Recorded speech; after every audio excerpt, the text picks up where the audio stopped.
Allahu Allahu Allahu Allah. Salafi itu suatu aliran atau apa? Bukan aliran. Sudah sering saya bahasakan. Salafi itu diistilahkan bagi teman-teman kita sekarang yang menyebarkan sunnah. Karena sering kali mengatakan kembalilah kepada pemahaman salaf. Salaf itu maksudnya sahabat, tabi'in, itu kan yang orang mendahului kita dulu. Karena banyak orang, hampir semua kelompok Islam sekarang ini mengatakan saya juga berpegang pada Al-Quran dan Sunnah, termasuk orang-orang liberal tuh yang mengatakan boleh nikah lintas agama lah, semua orang bisa masuk surga. Itu beristidlal dengan Al-Quran, mengambil dari Al-Quran, dipotong-potong ayatnya. Kenapa? Karena ayat Al-Quran dan hadis Nabi SAW tidak difahami seperti pemahaman sahabat, gitu kan? Ayat Al-Quran turun dan hadis Nabi SAW disebutkan di hadapan para sahabat, mereka menyaksikan itu. Dan sering kali terjadi di kasus mereka, kasus rumah tangga mereka, peperangan mereka dengan orang-orang kafir, gitu kan, haji dan umroh mereka. Ya, ini semua turun di kalangan sahabat. Jadi untuk memahami agama ini dengan benar, itu kita harus mengikuti pemahaman para sahabat.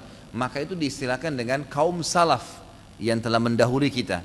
Nah, sering kalau ada ucapan kaum salaf dikatakan oh ini kelompok salafi, gitu kan?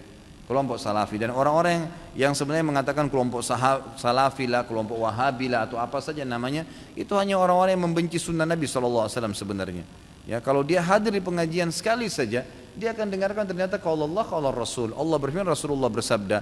Penanggapan sahabat seperti ini, enggak ada sesuatu dari ini pendapat saya ya, ini pendapat kiai saya ya. Saya tantang Anda, pernahkah saya mengucapkan ini pendapat kiai saya? Pernahkah saya mengatakan ya ini pendapat saya dalam hukum syar'i ya? Tapi kalau misalnya saya ditanya pribadi tadi kenapa tidak ikut politik, saya mengatakan ya itu pilihan saya pribadi, itu kan, itu secara pribadi, pilihan, opsi. Tapi tidak saya bahasakan dalam hukum syar'i. Seperti itu. Jadi itu sebenarnya bukan pemahamannya.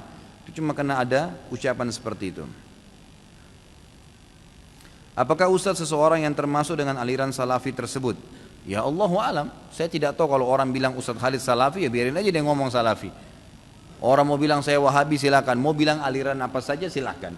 Yang penting kalau anda dengar ceramah saya di YouTube, di web, di ceramah ini, kalau anda hadir, selalu yang saya sampaikan qaul Allah, qaul Rasul. Allah berfirman di ayat ini, surah ini, ya ini Rasulullah SAW bersabda, inilah yang saya ikuti. Ini saya tahu, saya ini pemahaman agama Islam. Saya nggak pernah tahu ini ada aliran apa di sini. Dan saya tidak pernah membawa nama aliran, tidak pernah membawa nama seseorang tokoh, nggak pernah. Yang saya tahu adalah Allah berfirman, Rasulullah SAW bersabda, ini pemahaman para sahabat. Ini yang saya tahu.